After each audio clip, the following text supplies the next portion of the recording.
శ్రీకృష్ణ రూపాయ నమ శివాయ. నమస్తే, నేను శ్రీకాంత్ శర్మ. ఆశ్వీజ బహుళ త్రయోదశిని ధనత్రయోదశి పర్వదినంగా మనం జరుపుకుంటాం. దీనిని ధన్ తేరాస్ అంటారు. ఇప్పుడు నేను చెప్పినటువంటి ఈ రెండు పనులు చేయండి.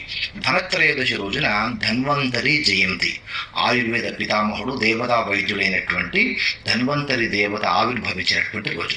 ప్రతి ఒక్కరూ ఈ రోజున ధన్వంతరి ఆరాధన చేయాలి.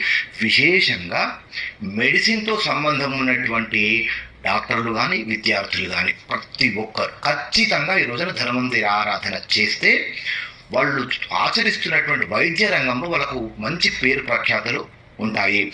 వాళ్ళు ఇచ్చేటువంటి మందులు చక్కగా పనిచేస్తాయి. వైద్యో నారాయణో హరిహి అని అందు గురించి అంటారు. కనుక ఈ విధంగా ధన్వంతరి ఆరాధన ఖచ్చితంగా చేయాలి.